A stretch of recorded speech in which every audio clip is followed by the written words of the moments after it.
HIV టీకా trial success. ప్రయోగాత్మక వ్యాక్సిన్తో మనుషుల్లో యాంటీబాడీలు. డ్యూక్ హ్యూమన్ వ్యాక్సిన్ శాస్త్రజ్ఞుల ఘనత. హెచ్ఐవి అంటే తెలుసు కదా, ఎయిడ్స్కు టీకా వచ్చిందట. ట్రయల్ రన్ సక్సెస్ అయింది. ఎయిడ్స్కు మందు లేదు, అన్నిటికీ మందు ఉంది. కానీ ఇప్పటివరకు కరోనా లాంటి భయంకరమైన వైరస్లకు కూడా కనీసం ఒక వ్యాక్సిన్ లాంటి మందును కనిపెట్టింది అప్పటికప్పుడు. కానీ ఎయిడ్స్ అంతే. ఎయిడ్స్ వస్తే ఒక 10 ఏళ్ళకు బయటపడుతుంది. తర్వాత పీక్కపోతారు మనుషులు, తర్వాత పోతారు అంతే. ఎయిడ్స్ వ్యాధిగ్రస్తులకు వాళ్ళకు ఉపశమనం కల్పించడం, వాళ్ళను ప్రశాంతంగా ఉంచడం తప్ప వేరే మార్గం లేదని డాక్టర్లు చెప్తూ ఉంటారు. కాకపోతే ఇప్పుడు టీకా ఒకటి తయారు చేస్తారంట. ఒక టీకా వేసుకుంటే ఎయిడ్స్ రాదేమో. హ్యూమన్ ఇమ్యూన్ డిఫిషియన్సీ వైరస్ 1980 నుంచి మానవాళికి సవాల్గా మారిన ఈ మహమ్మారి పనిపట్టే టీకాను తయారు చేశామని Duke human vaccine institute America శాస్త్రజ్ఞులు ప్రకటించారు.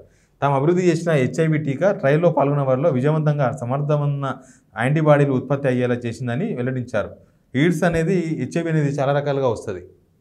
ఇల్లీగల్ సెక్సువల్ అఫైర్స్ ఒకటే కాదు. మనం డాక్టర్ దగ్గర పోయినప్పుడు సిరంజి కుడతారు కదా, సిరంజి ఇంజక్షన్ ఇస్తారు, అది మిక్స్ అయినా కూడా వస్తుంది. ఈవెన్ చిన్న బ్లేడు, ఎయిడ్స్ ఉన్న బ్లేడు, హెచ్ఐవి ఉన్న వాళ్ళ వాడిన బ్లేడు మనం టచ్ చేసినా వాళ్ళ రక్తం కలిసినా వస్తుందని రకరకాల దాని మీద మంచి అవగాహన ఉంది, జనాల్లో చైతన్యం ఉంది. కానీ దానికి ఒక టీకా తీసుకొచ్చే ప్రయత్నాలు అయితే నడుస్తున్నాయి. హెచ్ఐవికి టీకా అభివృద్ధి చేయడానికి ఇంతకాలం ఎందుకు పట్టింది అంటే దానికి కారణం ఆ వైరస్కు ఒక ప్రత్యేకత. సాధారణంగా ఏదైనా వైరస్ వస్తే యాంటీబాడీస్ డెవలప్ అయితే ఆ వైరస్ చచ్చిపోతుంది. కానీ ఇది అట్లా కాదంట.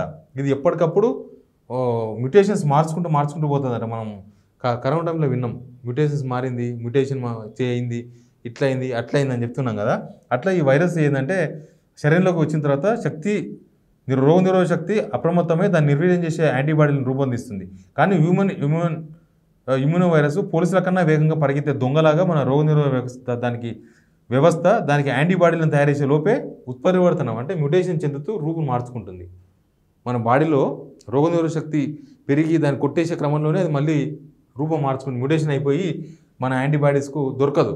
పోలీసుల కన్నా వేగంగా అని చెప్తారు. పోలీసులు అంత వేగంగా ఏం పోరు, పోలీసుల కన్నా వేగంగానే వీళ్ళు రాసిండ్రు. హెచ్ఐవి బారిన పడిన వాళ్ళు 10-15% మందిలో దాన్ని నిర్వీర్యం చేయగలిగే బ్రాడ్లీ న్యూట్రలైజింగ్ యాంటీబాడీస్ ఉత్పత్తి అవుతాయి. హెచ్ఐవి ఎన్ని రూపాలు మార్చుకున్నా వాటి పనిపట్టే యాంటీబాడీలు ఇవి.